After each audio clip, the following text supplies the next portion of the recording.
and welcome back to another video. I switched locations. I like it because you can see a picture of Zeus in the background.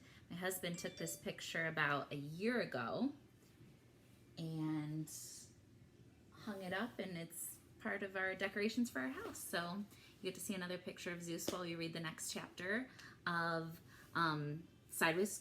I always mix up the name. Sideways Stories from Wayside School.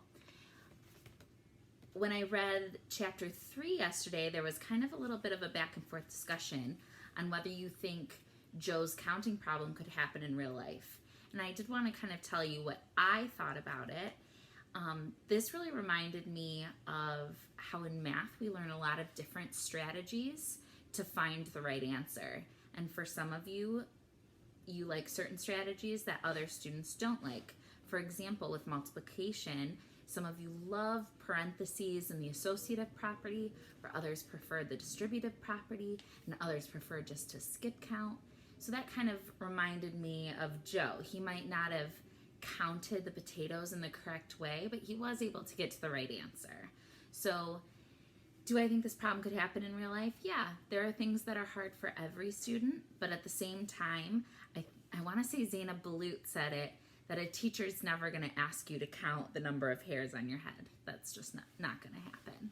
So now we're going to read chapter 3. It's opened up to chapter 4. Oh, now we're going to read chapter 4, called Sherry, and kind of her story of being up on the 30th floor. Sherry had long eyelashes. She weighed only 49 pounds. She always wore a big red and blue overcoat with a hood. The overcoat weighed 35 pounds. The red part weighed 15 pounds, the blue part weighed 15 pounds, and the hood weighed 5 pounds. Her eyelashes weighed 1.5 pounds. She sat next to the window in Mrs. Jewell's class. She spent a lot of time just staring out the window. Mrs. Jewell's didn't mind. Mrs. Jewell said that a lot of people learn best when they stare out a window. Sherry often fell asleep in class. Mrs. Jewell didn't mind that either. She said that a lot of people do their best learning when they are asleep. So you can kind of see Sherry in this picture, falling asleep next to the window. Sherry spent all of her time either looking out the window or sleeping. Mrs. Jewell thought she was the best student in the class. Strange. One afternoon, it was very hot. All the windows were open, yet Sherry still wore her red and blue overcoat. The heat made her very tired. Mrs. Jewell was teaching arithmetic. Arithmetic is math. Sherry pulled the hood up over her face. That was Zeus. Zeus, you want to see everyone? Zeus! He needs some attention. Oh.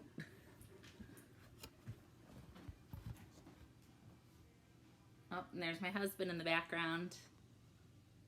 All right, let's get back to the story. One afternoon, it was very hot. All the windows were open, yet Sherry still wore her red and blue overcoat. The heat made her very tired. Mrs. Jewell was teaching arithmetic. Sherry pulled the hood up over her face, buried herself in her coat, and went to sleep. Mrs. Jewell, said Kathy, Sherry is asleep. Oh, that's good, said Mrs. Jewell. She must be learning something. Mrs. Jewell continued with the lesson. Sherry began to snore. Mrs. Jewell, Sherry is snoring, said Kathy. Yes, I can hear that, said Mrs. Jewell. She must be learning an awful lot today. I wish the rest of you could be like her. Sherry began to toss and turn. She flopped over on top of her desk and then rolled over on top of Kathy's desk. Then she rolled back the other way. Kathy screamed. Sherry rolled out the window. She was still sound asleep. Now, as you know, Mrs. Jewell's class was on the 30th story of Wayside School, so Sherry had a long way to go.